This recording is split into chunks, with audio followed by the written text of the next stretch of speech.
Últimamente he escuchado muchos comentarios de varias personas, incluso aquí, y de otras personas que no son de aquí, y es una enseñanza que se llama las maldiciones generacionales, y yo estoy seguro que algunos de ustedes lo han escuchado, ¿verdad? Y yo quisiera que leyéramos algunas escrituras. Una de ellas está en 2 Corintios 5:17, y creo que ustedes lo han de conocer de memoria. De modo que si alguno está en Cristo, algunos lo conocen, ¿verdad?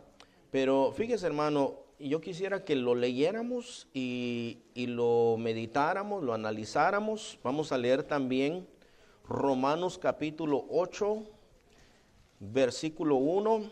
Les voy a la primera escritura, 2 Corintios 5:17. Ya cuando la tenga, pues ya diga, ya la tengo, hermano. Ya después diga ya la tengo también, o amén, en Romanos 8:1. Y Hebreos 9. ¿Ok? Entonces, ya que usted la tenga, entonces vamos a leer, hermano, estas escrituras.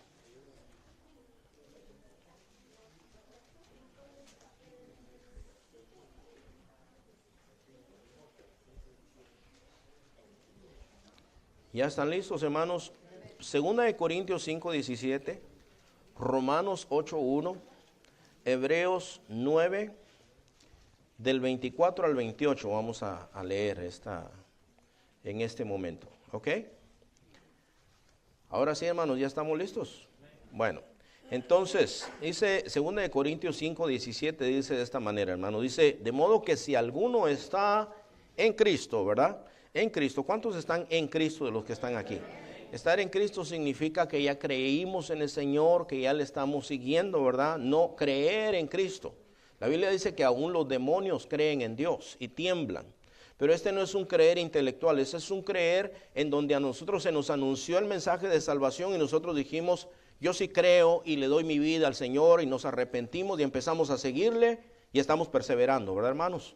Eso significa estar en Cristo. Dice, si alguno está en Cristo, nueva criatura es.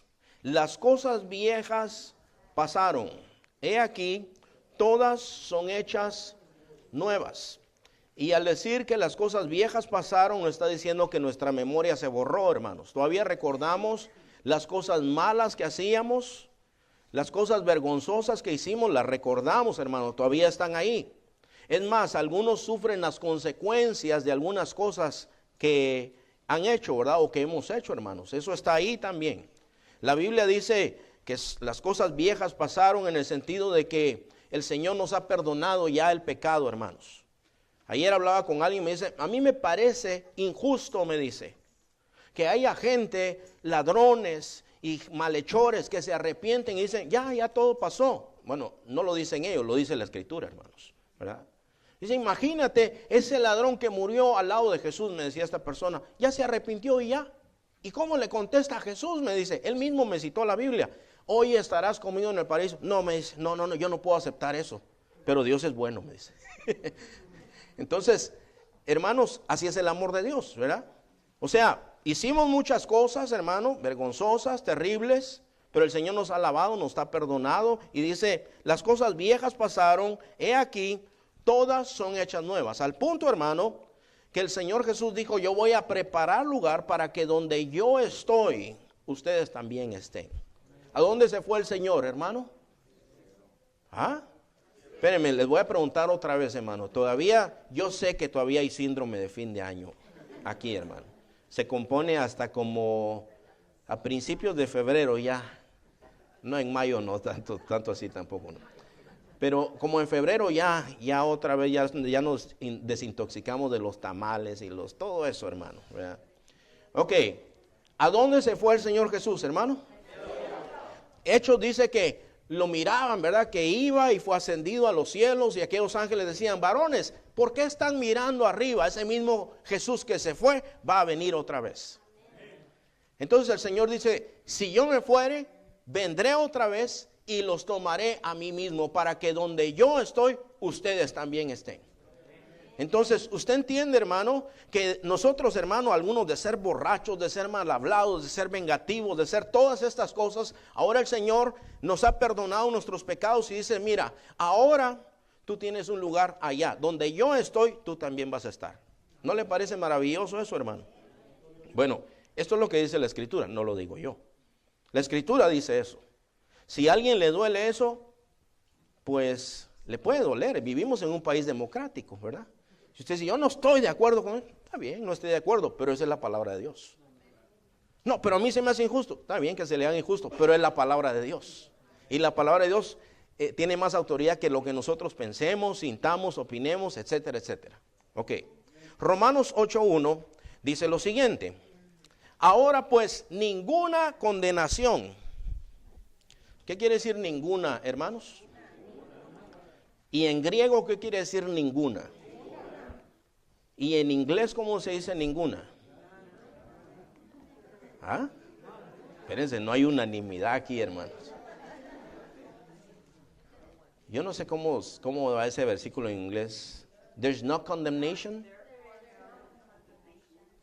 ¿Cómo dice? There's no condemnation. No hay condenación. ¿Usted entiende lo que eso es, hermano? Eso nos da la idea de un juicio, y es que viene juicio. Hay un juicio que viene sobre el mundo. Entonces, la Biblia lo describe así en el libro de Apocalipsis. Dice, aquellos que su nombre no fue encontrado, no estaba escrito en el libro de la vida, fue echado al lago de fuego. Así lo describe. La Biblia dice también que nosotros fuimos justificados por la fe en Cristo Jesús. O sea, el único que nos libra a nosotros de la condenación del lago de fuego es nuestro Señor Jesucristo. No hay otra manera, no hay otro camino, no hay filosofía, no hay iglesia. El único que nos libra de la condenación a nosotros es Jesucristo, hermanos. La Biblia dice aquí, ahora pues, ninguna condenación hay para los que están en Cristo Jesús. Y otra vez, ¿se acuerdan lo que leímos nosotros? Si alguno está en Cristo, no es simpatizante de Cristo.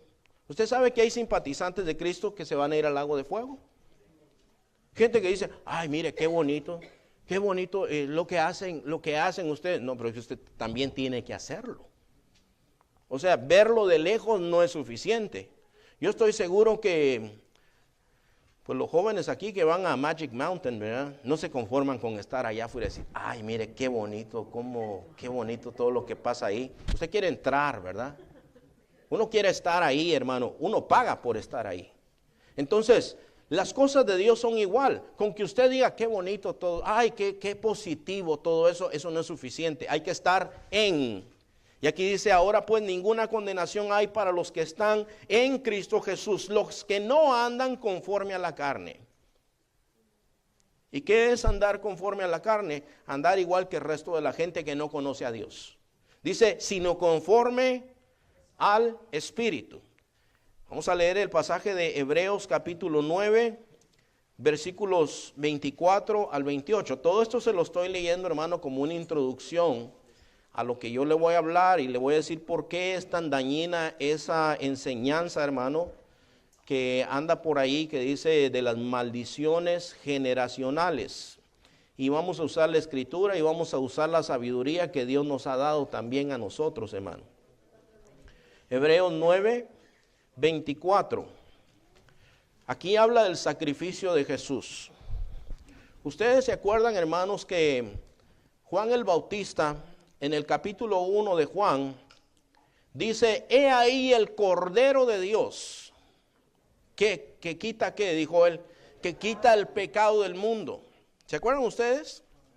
Cuando él lo mira venir, dice, ahí está el Cordero de Dios, que quita el pecado del mundo. Bueno, lo quita cuando no creemos en él, ¿verdad? Él ha muerto por el pecado, hermano, él ha pagado el precio por nuestra salvación, él quitó esa condenación. Él es el único capaz, y aquel que cree en él, se entrega a él, se arrepiente de sus pecados, le sigue. Entonces, hermano, él es efectivo, él es el Cordero de Dios que quita el pecado del mundo. Este pasaje habla del sacrificio de Jesús, Hebreos 9, del 24 al 28, porque no entró Cristo en el santuario hecho de mano, figura del verdadero, sino en el cielo mismo, para presentarse ahora por nosotros ante Dios. Y no para ofrecerse muchas veces, dice. ¿Cuántas veces fue sacrificado Jesús, hermanos? Solamente una.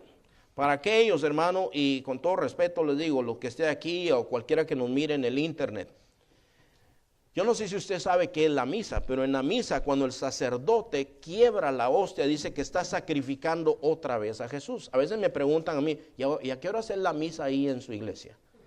No, aquí no tenemos misa. Aquí nosotros tenemos un servicio de adoración a Dios, ¿verdad? Entonces, pero la misa dice que sacrifican otra vez a Jesús. Aquí dice, hermano, que el Señor no entró, dice, y no para ofrecerse muchas veces como entra el sumo sacerdote en el lugar santísimo cada año con sangre ajena. De otra manera le hubiera sido necesario padecer muchas veces desde el principio del mundo, pero ahora en la consumación de los siglos, o sea, en el tiempo que fue, se presentó una vez para siempre por el sacrificio de sí mismo para quitar de en medio el pecado, y de la manera que está establecido para los hombres que mueran una sola vez y después de esto el juicio, así también Cristo fue ofrecido una sola vez para llevar los pecados de muchos y aparecerá por segunda vez sin relación con el pecado para salvar a los que le esperan. Entonces, hermano, en primer lugar yo quiero dejar claro que el trabajo que Jesús hizo es perfecto. O sea, no es a medias. Otra vez, ¿verdad? Ahorita el gimnasio está lleno, hermanos. Las resoluciones están a todo lo que dan ahorita. Estamos en enero. Pero para marzo a muchos ya se les acabó la gasolina. Algunos de nosotros somos inconstantes. Empezamos una cosa y no la terminamos. Pero Dios, todo lo que hace, hermano, es perfecto. El Señor Jesús, antes de morir, una de las expresiones que dijo fue: todo está consumado, todo está cumplido. El Señor no le faltó cumplir ni una sola cosa. Él hizo todo lo que el Padre le mandó, murió por nosotros y resucitó al tercer día. Es decir, la obra de Jesús es perfecta, hermanos. El Señor nos ha librado de la condenación. ¿Usted cree eso, hermano? Y yo sé que el Espíritu le da testimonio a su espíritu también de que eso es real. Cuando usted, hermano, se arrepiente de sus pecados y Cristo viene a su corazón, paz inunda su corazón, hermano. Y eso nadie se lo puede negar porque usted sabe que eso es una verdad, hermano. Y usted siente gozo y se goza en la presencia de Dios y en la palabra de Dios, etcétera. Porque esa es la obra que Cristo ha hecho con nosotros. Sin embargo, hermanos, esta enseñanza de las maldiciones generacionales le dice lo siguiente a usted: si tú ya eres hijo de Dios, pero todavía hay maldiciones sobre tu vida, le dicen. ¿Lo han oído ustedes alguna vez, hermano? Algunos de ustedes lo han oído. Le dice, por ejemplo, si tu abuelo practicó la brujería, entonces mira, hay maldiciones que te alcanzan a ti, a tus hijos, a tus nietos y a tus bisnietos, y tú tienes que hacer algo al respecto para romper eso, le dicen a uno.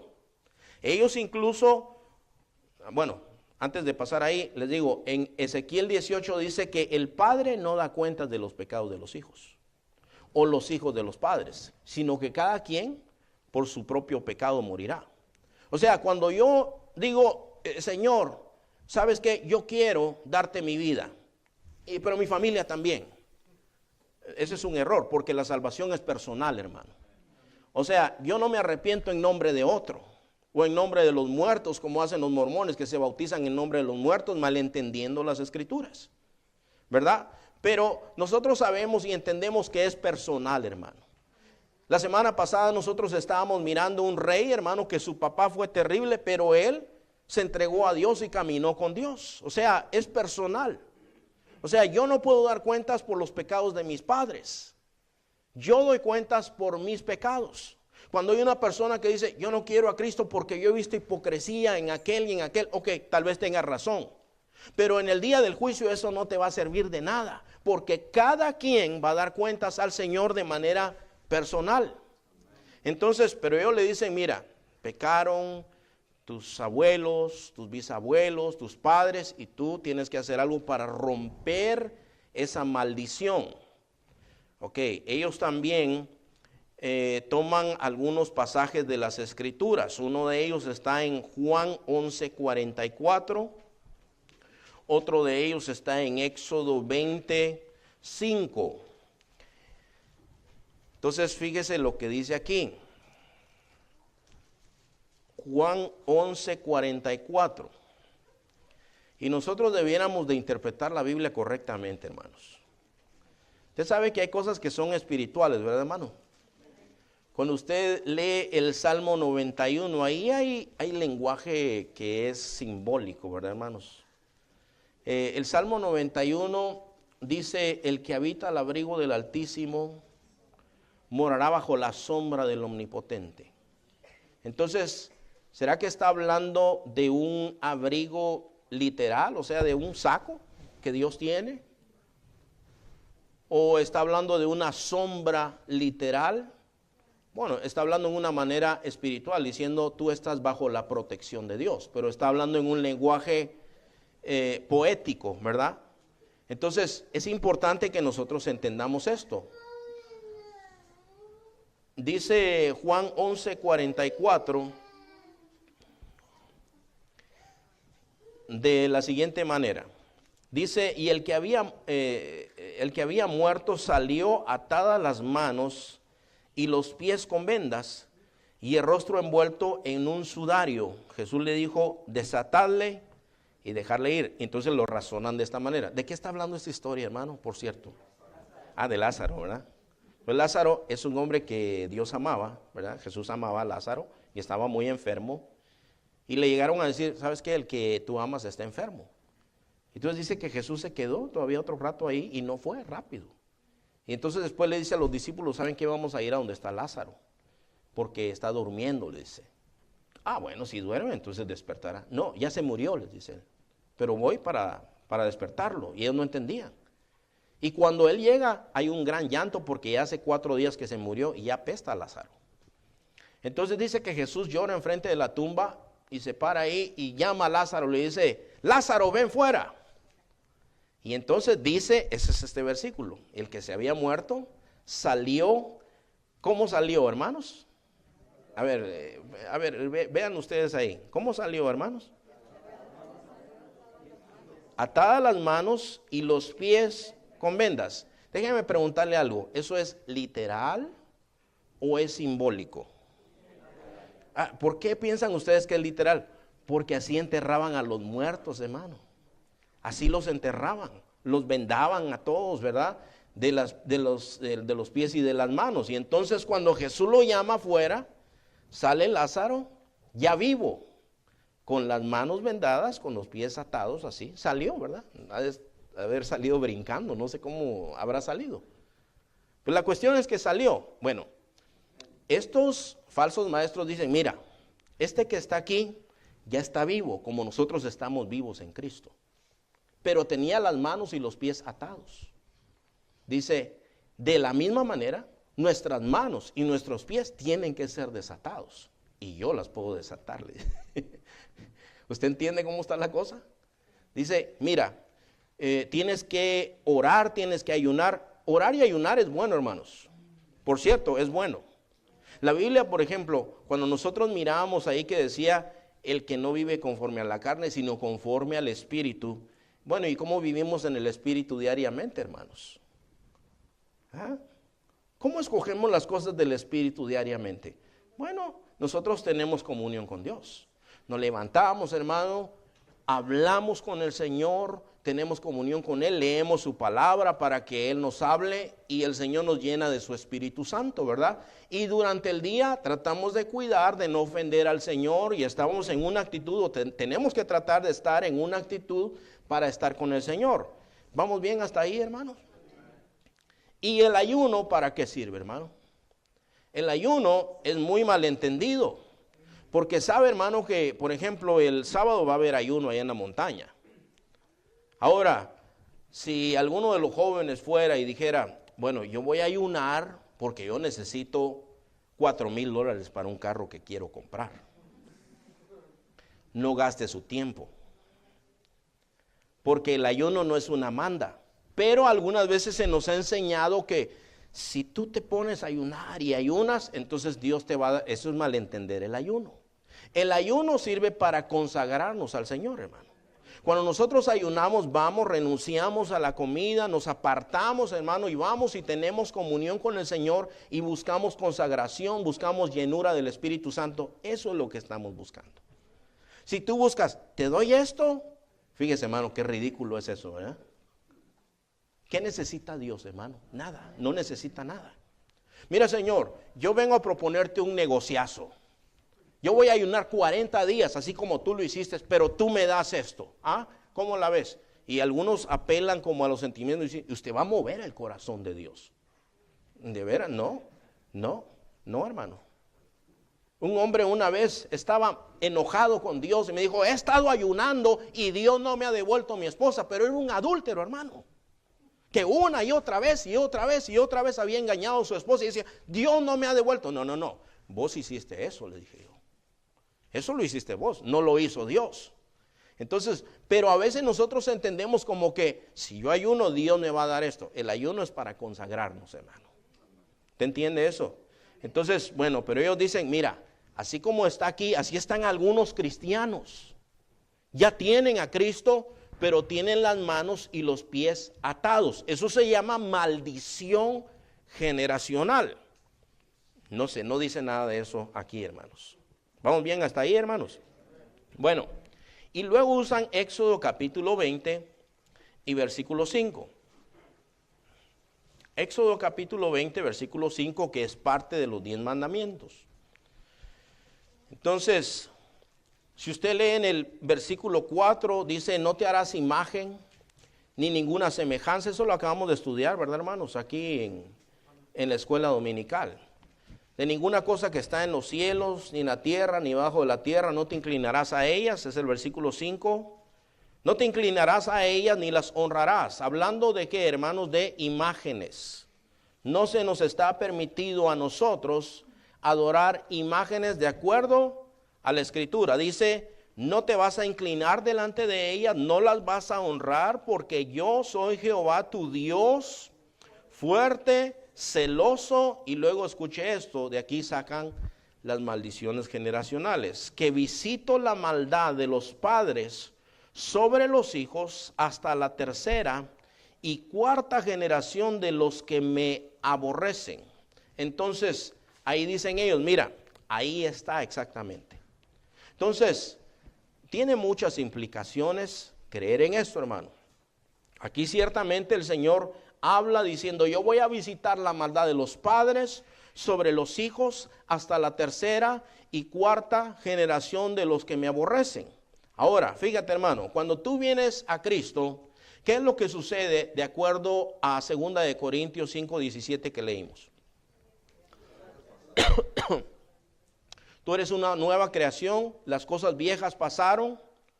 Hermano, aquí han estado gente que han sido sacerdotes de vudú, hermano, de brujería.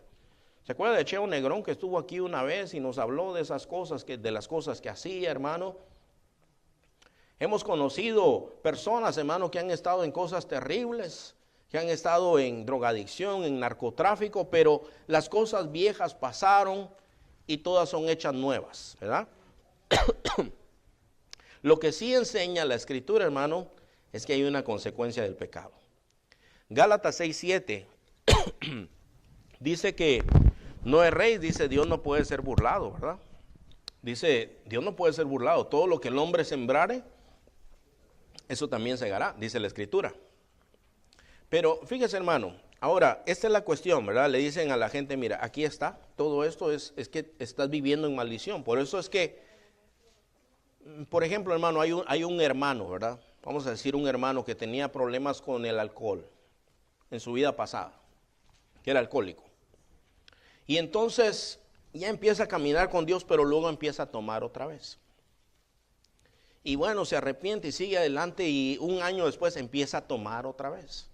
Entonces, ¿cómo lo interpretan estos maestros? Le dice, es que tú tienes una maldición general. ¿Tu abuelo no era alcohólico? Sí, era alcohólico.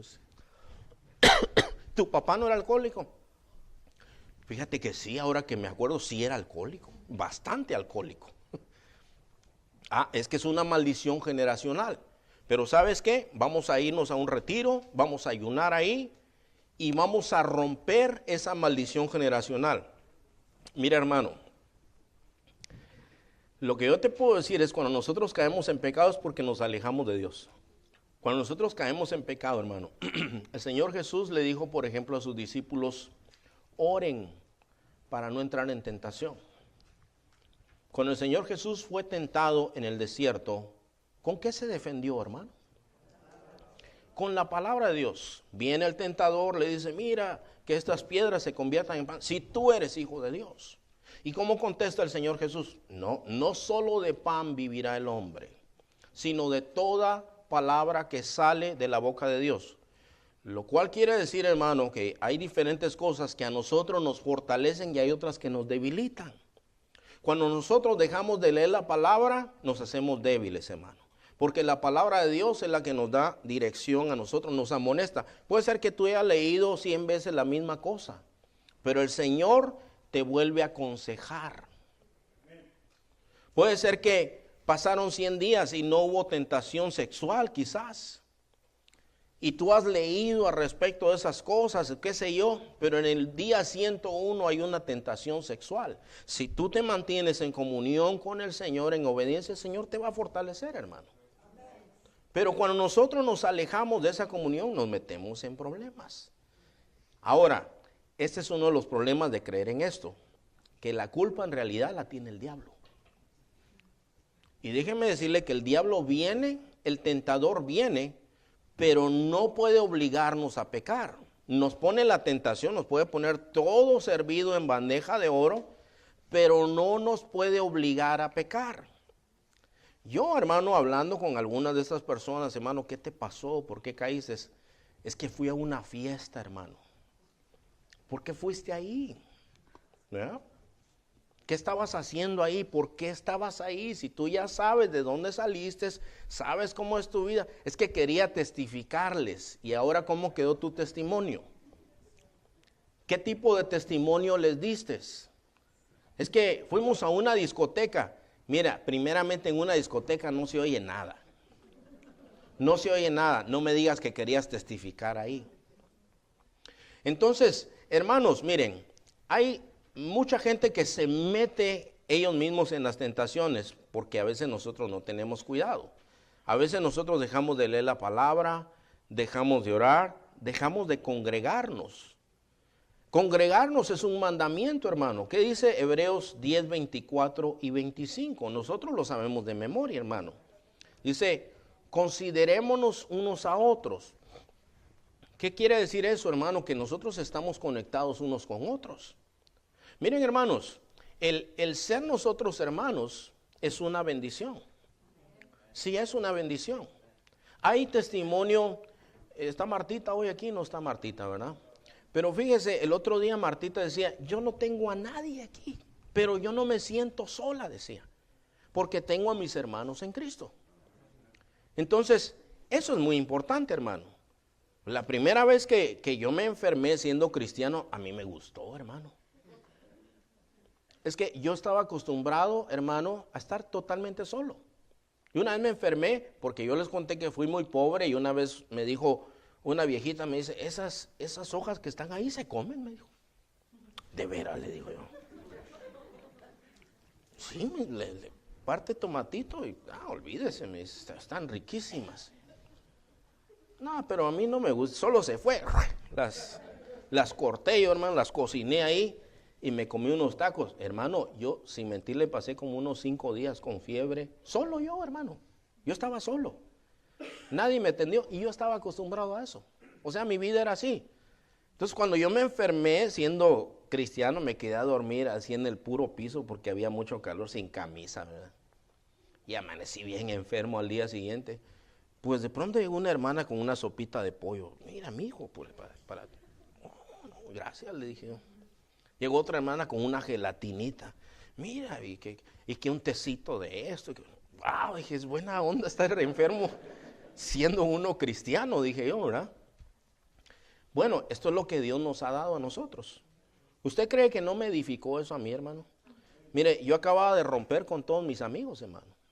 Esa era una de las cosas que yo decía, voy a estar solo, decía yo. ¿Con quién voy a hablar? ¿Con quién voy a convivir?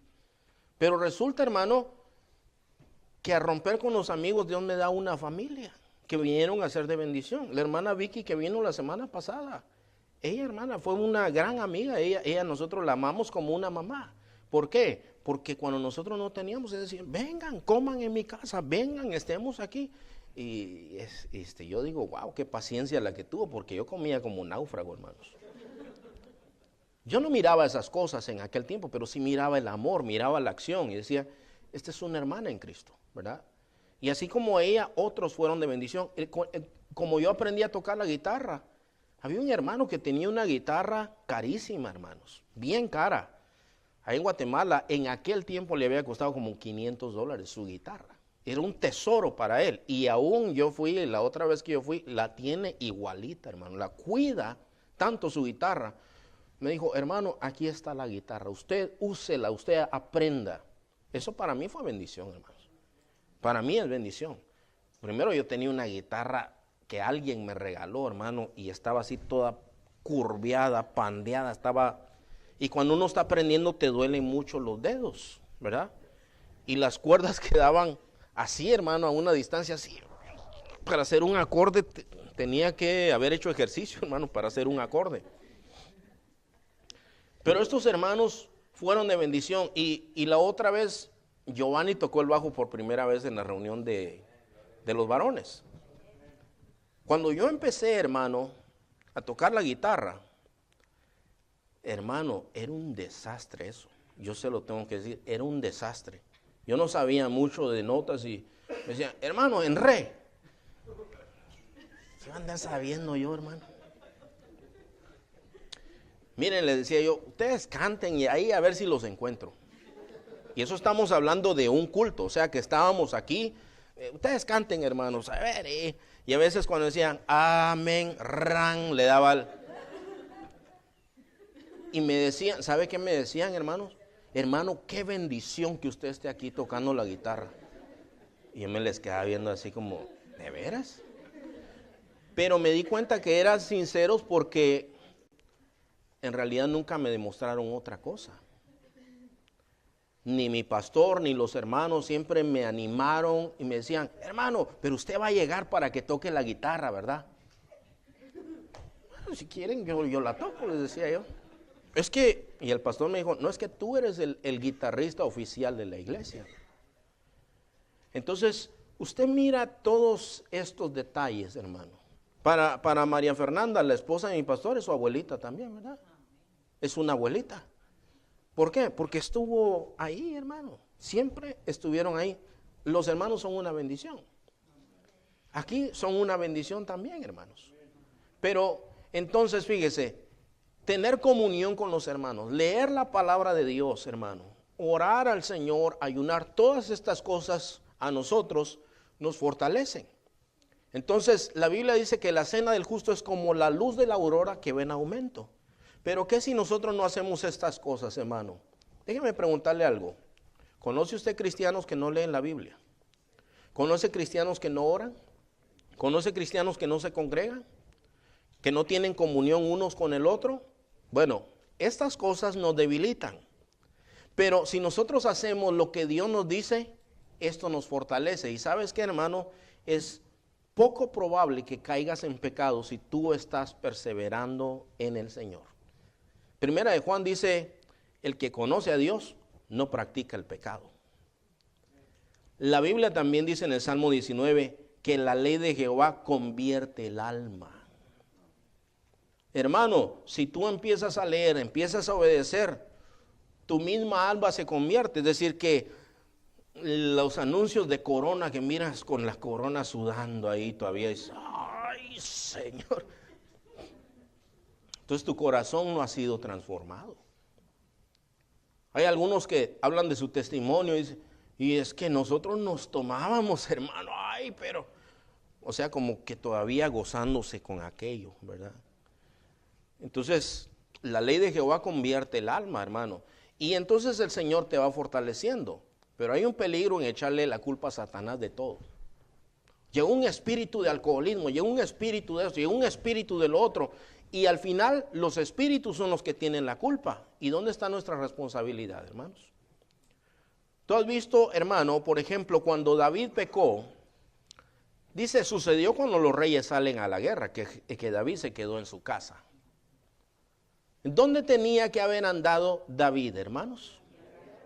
Ahora, como nosotros somos muy espirituales, a veces nosotros decimos que tengo que estar en la iglesia para no cometer pecado. Alguien me dijo una vez, se lo juro, mire que estamos en la iglesia. ¿Y qué? O sea, ¿es este lugar el que te hace santo? No, es Dios el que te hace santo. No es este lugar, no es estar aquí. No, este lugar es sagrado. No, este lugar es de drywall, de cemento, de madera. Este no es un lugar, hermano, lo hemos santificado para el Señor, pero entiendes que no es el lugar, hermano. Es el Dios de nosotros el que nos santifica, porque si esto se cae, ¿qué? ¿Perdemos la santidad? ¿Perdemos la unción? No, porque es Dios el que nos ha santificado a nosotros. Pero entonces, David, por no andar donde tenía que andar, ¿dónde tenía que andar David ese día, hermano? ¿En la iglesia? Tenía que andar trabajando. Y a veces nosotros no andamos donde debemos andar. No crea, hermano, que solo ir a la iglesia es lo que le agrada a Dios. No, ir a hacer lo que tenemos que hacer le agrada a Dios. No te dices, ay, mañana, o pones a la esposa ahí. Como dijo un hermano una vez que se fue a trabajar, pero que él no tenía ganas de ir a trabajar. Y llamó a una hermana, fíjese. Le dice, hermana, llámame y di que te urge hablar conmigo. ¿Pero por qué? Dice, tú solo di eso. Dice. Ok, dice. Entonces llamó la que es una emergencia. ¿Saben que me tengo que ir a mi casa? Hay una emergencia. De ver, no, pues váyase, por favor, le dijeron. Y se fue a dormir a su casa. Entonces, hermano, cuando David pecó, él debió de haber andado en un lugar, pero se quedó en su casa. Y cuando estaba en su casa, salió una mujer allá a bañarse. Y era una mujer hermosa y él empezó a ver y la siguió viendo y la siguió viendo. Y después, mire, dígame quién es esa mujer que está allá. Ah, es la mujer de tal, tráigamela. Y así fue como él pecó. Ahora, cuando se le denuncia el pecado, cuando llega el profeta y le denuncia el pecado, no dice, es que vino un espíritu de lujuria a mi vida. ¿Usted entiende, hermano? Tú, hermano, ciertamente Satanás nos ataca a todos nosotros. Todos saben eso, ¿verdad, hermanos? O sea, no tenemos que ser ignorantes de eso. La Biblia dice, ustedes saben que el diablo anda como león rugiente, buscando a quien devorar. Y si tentó a Jesús, ¿tú crees que te va a respetar a ti, hermano? No te va a respetar a ti. Y tal vez tú dices, pero yo le aseguro que yo no voy a caer. No asegures nada, porque la Biblia dice en 1 Corintios 10, el que piensa estar firme, mire que no caiga, dice, ¿verdad? ¿Qué decía Pedro, hermano, cuando Pedro le dice al Señor, miren, todos ustedes me van a abandonar y me van a negar? ¿Y qué decía Pedro? Te aseguro, Señor, que yo no. Aunque estos y aquellos se dejen, yo no. Yo, Señor, si tengo que morir contigo, yo voy a morir contigo. ¿Y qué le pasó? Cuando llegaron y le dieron calor, ¿qué le pasó? Tú estabas con él. ¿Y sabe qué le dio miedo a Pedro? Que a Jesús lo empezaron a golpear, a escupir, a maltratar y todo eso. Y cuando él miró todo eso, le dijo, tú estabas con él. Dijo, tal vez me va a tocar lo mismo. No, yo no lo conozco. Yo no sé quién es, se fue para allá. Sí, le dice, tú hablas igual que él. No, yo tampoco. Se va para acá. Le dice, sí, estabas con él. No, dice, que me caiga una maldición. Sí, imagínese eso, hermano. Pero ¿en qué confiaba él? Ahora tal vez tú te crees bravito, hermano. Y tú dices, no, es que yo tengo carácter. Eso le pasa a la gente que no tiene carácter. Pedro tenía carácter, pues si sacó una espada y le cortó la oreja al otro. ¿Crees que no tenía carácter? ¿Que no era bravo? Sí era bravo. Pero con braveza no vas a vencer a Satanás. Eso, hermano, no es en nuestras fuerzas. No tenemos lucha contra carne y sangre, sino contra principados, potestades, gobernadores, etcétera, etcétera, hermano. Ahora, usemos un poco de sentido común. Vamos a suponer que es verdad que existen las maldiciones generacionales. Según Éxodo 20, ¿quién dice que visitará la maldad de los padres sobre los hijos? ¿Ah? ¿Moisés? No, Moisés ya se murió, hermanos. Dios dice, yo voy a visitar la maldad de los padres sobre los hijos hasta la tercera y cuarta generación. Dios, ¿verdad? Cuando dice visitar, está diciendo yo voy a castigar, ¿verdad? Yo voy a tratar con esos. Pero dice, también hago misericordia a millares, dice, ¿verdad? Bueno, entonces, la cuestión es esta, hermano. Imagínate yo como un pastor súper ungido. Yo te digo a ti, cargan maldiciones generacionales, pero ¿sabes qué? Ven aquí, yo voy a orar por ti y te las quitamos. La pregunta es, ¿quién puede más? ¿Dios o yo? O sea que si Dios ya maldijo a una persona y le dice, mira, tu abuelo fue maldito, tu padre fue maldito y tú también sigues cargando maldición a pesar de que eres cristiano. ¿Está entendiendo esto, hermano? La lógica de esto no tiene sentido. Pero entonces tú le dices, ok, Dios te ha maldecido, ok, ahorita te lo quitamos. Y empiezo a orar por usted y le quito lo que Dios le puso. Eso no es posible, hermano. No es posible. Jesús encontró una higuera, ¿verdad? Él tenía hambre. ¿Se acuerdan ustedes, hermanos? Dice que tenía hojas frondosas y todo esto. Y buscó y no encontró nada. Y Jesús la maldijo, dijo, nunca vas a producir nada. Y bueno, se fueron. Al día siguiente pasaron por ahí y estaba seca la higuera. Entonces los discípulos le dijeron, Señor, mira, la higuera que maldeciste ayer está seca. Entonces, hermanos, esa higuera, ni aunque le hubieran echado galones y galones y galones de agua, aunque le hubieran echado fertilizante, lo que fuera, lo hubieran trasplantado, no hubiera vuelto a vivir porque Dios mismo la había maldecido. Entonces, tú necesitas entender esto, hermano, porque estas personas perturban al pueblo de Dios diciéndole que la obra de Jesús no es completa. ¿Sabe que uno de estos maestros dice, tú tienes que ir con un pastor que tiene esta revelación para que quite las maldiciones de ti? Entonces imagínese qué Dios más irresponsable sería aquel que no nos dejó escrito esto, sino que lo dejó para que alguien recibiera cierta revelación. ¿Y qué si no hay nadie por aquí en la región, hermano? Imagínate que el único pastor que tuviera esa unción o esa revelación está allá por Rusia. ¿Qué vas a hacer tú, hermano? Ahora, eso no tiene sentido, hermano. El Dios que nosotros tenemos es un Dios todopoderoso, hermano. Quiero terminar con una escritura, hermano, o con algunas escrituras. El pecado, hermano, ciertamente el pecado hay que corregirlo. Yo, hermano, hablo en general. Pero si alguna persona se hubiera alejado del Señor y pecó, yo te quiero decir que obviamente Satanás va a trabajar con tu mente. Y te va a decir, tú no eres digno, tú eres un Judas, tú eres esto, ¿qué andas haciendo ahí, hipócrita? Pero yo quiero decirte esto. Primera de Juan dice, hijitos, estas cosas les escribo para que no pequen. Pero si alguno hubiera pecado, abogado tenemos para con el Padre, a Jesucristo el justo. Gloria a Dios por eso. La Biblia también dice, si confesamos nuestros pecados, Dios es fiel y justo para perdonar nuestros pecados y limpiarnos de toda maldad. Eso es lo que dice la Biblia. Ahora, Proverbios 16:6 dice lo siguiente. Con misericordia y verdad se corrige el pecado, dice. Y con el temor de Jehová, los hombres se apartan del mal. Es decir, hermano, que escúchenme los varones que están aquí. Si tú tienes tentaciones sexuales, la Biblia dice que con el temor de Jehová los hombres se apartan del mal. ¿Qué es lo que sucede cuando nosotros pecamos, por ejemplo, hermano? Que perdemos el temor de Dios.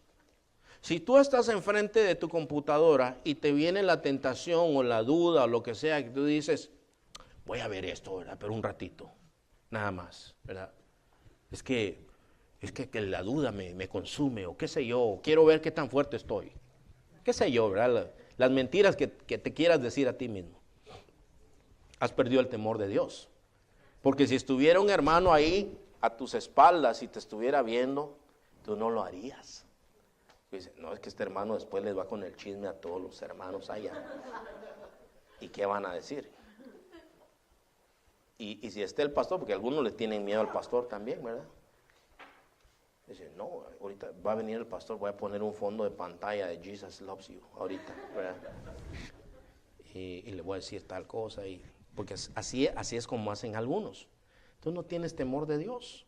La Biblia dice que con misericordia y verdad se corrige el pecado, y con el temor de Jehová los hombres se apartan del mal. O sea que tú mismo, hermano, se te aumentó el temor de Dios, no te vas a cuidar de mí ni de los hermanos. ¿Sabes qué, hermano? Siempre vas a encontrar una manera de pecar, siempre. Pero si no tienes temor de Dios, ¿verdad?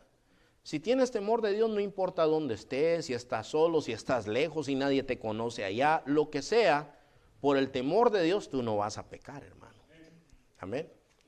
Bueno, dice Juan capítulo 8, versículo 34 al 36, Jesús le respondió, de cierto os digo, que todo aquel que hace pecado, esclavo es del pecado, dice. Y el esclavo no queda en casa para siempre, es decir, no es miembro de una familia permanentemente. El hijo sí queda para siempre. Así que si el Hijo os libertare, seréis verdaderamente libres. ¿Quién nos puede libertar a nosotros, hermanos? Cristo, ok. Pero nosotros no estamos hablando ahí de que hay una posesión satánica. Estamos hablando, hermano, que una persona inconversa, pues está bajo el dominio del príncipe de este siglo, aunque no lo crea. Entonces, le lleva a hacer las cosas que no son las cosas de Dios. Bueno, Dios le puede libertar de la esclavitud del pecado. Pero puede ser que hay una persona, vamos a decir que una persona está poseída por algún demonio. El único que tiene poder para sacar un demonio es el Señor Jesucristo. Y esta autoridad también se le ha dado a su iglesia, a todos los que tienen el Espíritu Santo. No existe el exorcismo, hermano. Nosotros no practicamos exorcismo. Nosotros oramos por liberación. Exorcismo es que ponen la cruz así, que trae el agua bendita, que di esta oración así, ahora que di la 7 veces, ahora. Eso no saca un demonio. Cuando Jesús oró por los endemoniados, le decía, vete de aquí, sal de él y no vuelvas a él nunca. Y Pablo decía, en el nombre de Jesús te vas. Y esa es la autoridad que tiene el Hijo de Dios, ¿verdad? Pero solo existe autoridad en el Señor. Ahora, vamos a terminar con otro pasaje que está en Isaías capítulo 53, hermanos. Vamos a leer los versículos 6 en adelante.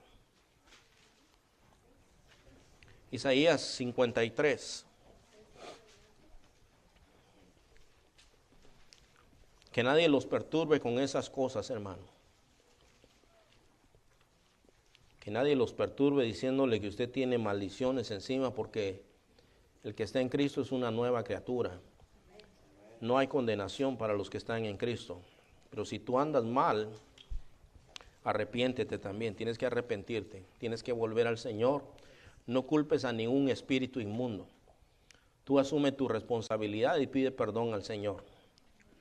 Dice versículo 6, escuche bien, esto habla de la obra de Jesús y habla de nosotros. Dice, todos nosotros nos descarriamos como ovejas, cada cual se apartó de su camino, mas Jehová cargó en él, en Jesús, ¿verdad?, el pecado de todos nosotros. Dice, angustiado él y afligido, no abrió su boca. Como cordero fue llevado al matadero, y como oveja delante de sus trasquiladores, enmudeció y no abrió su boca. Por cárcel y por juicio fue quitado, y su generación, ¿quién la contará? Porque fue cortado de la tierra de los vivientes. y por la rebelión de mi pueblo fue herido.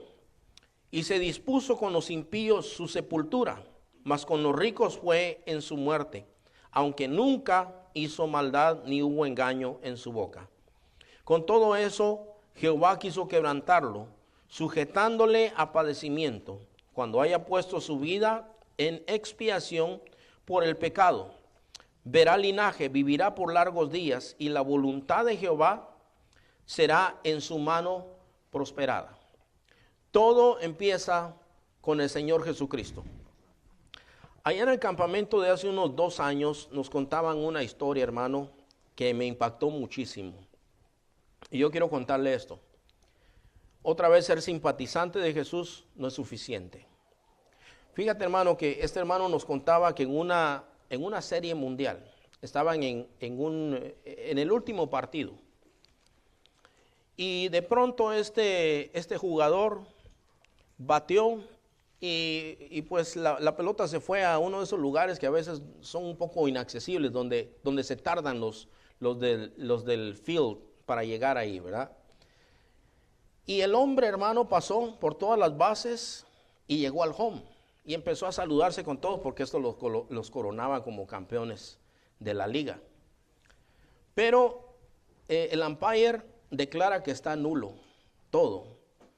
Y se hace una trifulca y empiezan todos ahí a alegar, a hablar y decir, no, que el umpire, que esto y lo otro. Dice, es que te faltó una cosa, dice. No tocaste la primera base. Dice, diste toda la vuelta, tocaste la segunda, tocaste la tercera, tocaste el home, pero no tocaste la primera base. Y la aplicación de esto es que nosotros, para que no haya condenación en nuestra vida, lo primordial, la primera base es nuestro Señor Jesucristo. Porque solamente Él te puede salvar, te puede cambiar, te puede perdonar. Y Él es el mismo Dios que está entre nosotros el día de hoy. Para salvar, para perdonar, para cambiar. Entonces en este día yo les invito a ponerse de pie, hermanos. Pónganse de pie, vamos a orar al Señor. Y yo invito siempre, hermano, para salvación, para reconciliación, para fortaleza, hermanos, ¿verdad? Si tú dices, pastor, yo quiero darle mi vida al Señor Jesucristo, bueno, este es tu momento. Cierra tus ojos, empieza a hablar con el Señor ahí donde tú estás. Y cuenta lo que hay en tu corazón, cuéntale al Señor. Cuéntale lo que tú sientes. Si tú quizás te has descuidado en tu vida espiritual, hermano. Si tu trabajo te ha agobiado, si no te has organizado ahí quizás, hermano, pues tú dices en este día, Señor, ¿sabes qué? Yo necesito tener cuidado de mi vida espiritual. Yo necesito realmente, Señor, buscar tu rostro en una manera constante, una manera consistente. Hay alguien en este lugar que dice, Señor, yo quiero caminar contigo verdaderamente como debiera de caminar. He descuidado mi vida espiritual. Que Dios le bendiga, hermana. ¿Hay alguien más en medio de nosotros? Que Dios le bendiga, hermano y hermana también. Mi hermano, Dios te bendiga. Gracias al Señor, hermanos. Hay alguien, hermano, que el día de hoy dice, ¿sabes qué, hermano? Yo quiero reconciliarme con el Señor. Entonces, yo te invito el día de hoy también que tú levantes tu mano y digas, aquí estoy, hermano, quiero reconciliarme con el Señor. Dios les bendiga, hermanos. Dios te bendiga. Gracias a Dios. Hay alguien que quizás no ha tocado la primera base. No le ha dicho a Cristo, Señor, aquí está mi vida. El día de hoy, yo verdaderamente te entrego mi corazón. Te entrego mi vida, Señor. Y quiero seguirte de hoy en adelante. Hay alguien que por primera vez en su vida le está diciendo esto al Señor Jesús. Aquí está mi vida, Señor. La Biblia dice, no hay condenación, ninguna condenación para los que están en Cristo Jesús. Repito la última vez, hay alguien que quiere darle su corazón, su vida al Señor Jesucristo en este día. Amén. Dios te bendiga. ¿Hay algún hermano que necesita, hermano, fortaleza del Señor, sabiduría para seguir con el Señor? Que te has descuidado tal vez. Amén. Bendice a mis hermanos, Padre Celestial. Bendícenos, Padre. Señor amado, estamos delante de tu presencia en este día, Señor. Y yo te doy gracias, Señor, por los hermanos y hermanas, Señor, que en este día decían, Señor, yo te necesito, Señor. Señor, primeramente yo te doy gracias porque tú nos has librado verdaderamente, Señor, de todo lo que éramos nosotros, Señor. Nos has hecho de nuevo, Señor, nos has hecho una nueva criatura, Señor. Tenemos un corazón diferente, Señor, nuevo, Padre Celestial, y nos gozamos tanto, Señor, de poder tener esta vida, Padre. Nos da tanto gozo, tanto gusto, y hasta sentimos tristeza de que quizás no te hubiéramos conocido antes, Señor. Pero gracias, Señor, porque no importa si te conocimos después, pero lo importante es que llegamos a conocerte, Señor. Te damos gracias por tus promesas tan grandes y tan preciosas, porque tú has dicho, donde yo estoy, también ustedes van a estar. Señor, yo sé que va a ser un tiempo que no podemos imaginarnos, Señor, porque tu palabra dice cosas que ojo no vio, ni oído escuchó, ni han subido en el corazón del hombre, son las cosas que Dios tiene preparadas para aquellos que le aman. No puedo imaginar cómo será ese momento, Señor, cuando te miremos. Pero estar contigo, Señor, físicamente ahí frente a ti, Señor, yo creo que va a ser un tiempo hermoso, Señor Padre. Pero mientras, Señor, sucede aquel momento, Señor, yo te pido que nos guardes, Señor. Tú has visto, Señor, el corazón, las manos de aquellos que decían, yo quiero de ti, Señor. Yo quiero servirte, seguirte a ti, Señor. Padre, yo te ruego, Señor, que sanes el corazón de cualquier persona llena de temor, Señor, sin fundamento. Llena de temor, Señor, porque ha escuchado una enseñanza que le dice algo contrario a lo que enseña tu palabra, Señor. Señor, ayúdale, Señor, fortalécele y ayúdale a creer en tu palabra antes que la palabra de los hombres, Señor. Gracias, Padre, te damos este día porque tú nos has convidado de tu casa, Señor, y alabamos tu nombre y te bendecimos. Muchas gracias, Señor, por todo lo que nos das. Tuya es la gloria y la honra, Señor, y la alabanza. Y antes de despedirnos, Señor, de este tiempo, queremos interceder por hermana María, hermano José, que están allá, Padre Celestial, en México. Síguelo fortaleciendo, Señor, y que sigan dando testimonio tus siervos allá donde están, Padre. Gracias, Señor, por todo lo que tú nos das. En el nombre santo de nuestro Señor Jesucristo oramos y te damos gracias, Señor. Amén. Gloria a Dios, hermano.